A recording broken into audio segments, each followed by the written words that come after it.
DN24 news, जो आपको हर खबरों से कराए रूबरू। नमस्कार, आप देख रहे हैं DN24 न्यूज। आज दमन दीव के सांसद उमेश भाई पटेल ने सिलवासा स्थित नमो मेडिकल कॉलेज का दौरा किया। इस दौरान उन्होंने छात्रों और प्रशासनिक अधिकारियों से मुलाकात कर कॉलेज की व्यवस्थाओं का निरीक्षण किया। तो आइए सुनते हैं सांसद उमेश पटेल ने क्या कहा। सांसद जी, आज आप नमो मेडिकल कॉलेज सिलवासा स्थित गए थे, वहां आप विजिट करने गए थे, क्या उद्देश्य क्या था आपका? एक्चुअल में मैं नमो मेडिकल इसलिए गया था कि अभी कुछ समय से लगातार ऐसे अभिभावक जिनके बच्चे नमो मेडिकल में पढ़ रहे हैं, उनके अभिभावक मेरे पास बार बार आ रहे थे और शिकायतें कर रहे थे कि वहाँ पर जो पानी की व्यवस्था है वो पानी की व्यवस्था बराबर नहीं है, या तो लाल पानी कभी निकलता है, लाइटें चली जाती है।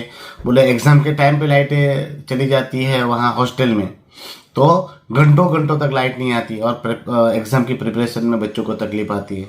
वहाँ की खाने की दिक्कत थी, फैकल्टी को लेकर बातें आती थी, और सबसे दुखद और गंभीर बाबत थी जो हमारी पीजी की सीट 26 जितनी सीट जो दमन दीव के लिए बढ़ाई गई थी, जिसमें SC, ST, OBC तक की रिजर्व सीट भी ऑल इंडिया के लिए ओपन कर दी गई है।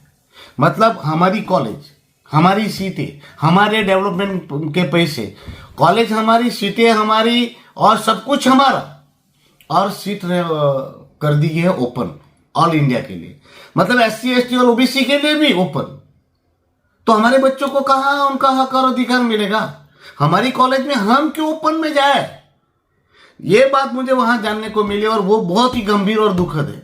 और वहां पर मुझे जानने को ये मिला कि उन्होंने कहा भी कि ये क्राइटेरिया जो है वो हमारे दमन दीव और दादरा नगर हवेली के बच्चों को लेकर बनाया जाए, ताकि ये सीटों का बेनिफिट हमारे दमन दीव और दादरा नगर हवेली के बच्चों को मिले।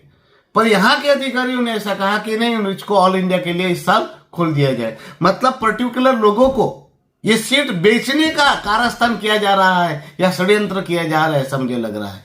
यानी इसमें लाखों करोड़ों रुपया का कौभांड होने की मुझे शक्यता लग रही है। तो मैं आज वो भी जाना कि ये अगर हमारी सीटों को अगर बेच दोगे तो हम अगर जानकारी नहीं रखेंगे तो कौन रखेगा। तो आज मैं मंत्रालय में भी लेटर लिख रहा हूं और अधिकारियों को भी कह रहा हूं कि ये ऐसी गुस्ताखी मत कीजिए कि ये दमन दीव के हक और अधिकार, दमन दीव और दादरा नगर हवेली के लोगों के हक और अधिकार की सीटें हैं, उसको बेचे ना, और हमारे दमन दीव के लोगों को ही इसका फायदा मिलना चाहिए। साथ में मैंने वहां पर देखा तो पानी की समस्या है।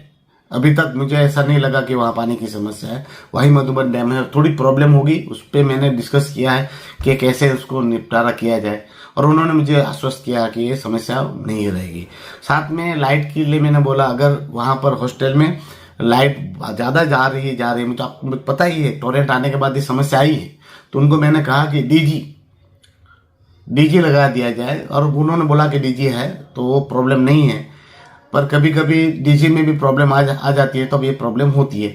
तो मैंने उनको ये बोला है कि वहाँ सौर ऊर्जा का भी व्यवस्था रखा जाए, ताकि बच्चों को ये लाइट की प्रॉब्लम ना हो। साथ में ये प्रॉब्लम एक और थी जिसमें हमें संज्ञान लेने की आवश्यकता थी।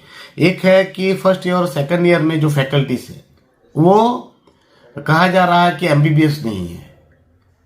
यानी वो अगर MBBS नहीं है तो MBBS बच्चों के कैसे पढ़ाएंगे? पर वहां पर वो भी मुझे जानने को मिला कि ऐसे ये जो फैकल्टीज है इस सब्जेक्ट के, पर्टिकुलर सब्जेक्ट के, वो बोले कि सब्जेक्ट के प्रोफेसर्स या उनके फैकल्टीज नहीं मिल पा रहे हैं, तो उसकी वजह से उन्होंने ये काम चलाओ सुविधा खड़ी की होगी। पर मैं उनसे भी मैंने रिक्वेस्ट की है कि आप चाहे तो सैलरी ज्यादा दीजिए, पर फैकल्टीज प्रॉपर चाहिए। ये मेडिकल फील्ड है, डॉक्टर बना रहे हैं तो डॉक्टर बनाना है हमें, तो ये ऐसी लापरवाही नहीं बरतनी चाहिए। तो उन्होंने विश्वास दिलाया कि वो हो जाएगा। और मैं दमन दीव के प्रशासन से भी और दमन दीव के जो भी इस मेडिकल फील्ड को चला रहे हैं उनसे विनती करता हूँ कि ये रेगुलर भर्ती की जाए। बोले कि वहां पर दिक्कत आती है कि 2 साल में जितने भी फैकल्टी आते हैं वो बदल जाते हैं, चले जाते हैं। फिर मैंने उनकी सैलरी के लिए भी बोला कि भाई रेगुलर सैलरी दीजिए। इंटर्नशिप में भी सैलरी टाइम पर नहीं मिल रही थी, तो वो भी बात कही। कैंपस भी देखा, कैंपस में खेलने की कूदने की तो व्यवस्था उनको मुझे अच्छी दिखी नहीं।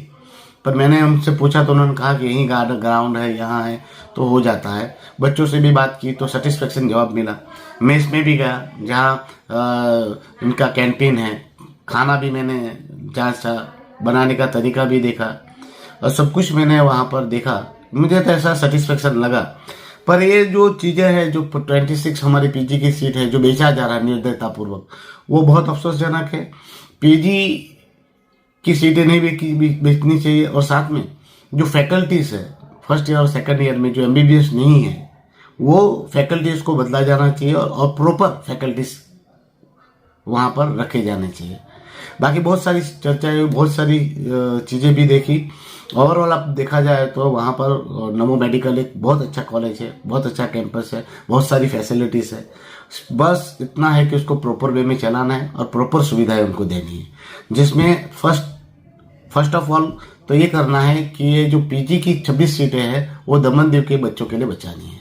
तो वही उद्देश्य से मैं गया था और मैं वहाँ पर लोगों से मिल के आया हूँ। और जो भी त्रुटियां पाई है और जो भी हमें करना है उसके लिए मैं अभी कार्यवाही करूंगा। मंत्रालय में भी लेटर लिखूंगा, गृह मंत्री जी से भी बात करूंगा, नड्डा जी से भी बात करूंगा, ताकि ये हमारी मेडिकल कॉलेज जो है वो सेफ रहे और सलामत रहे।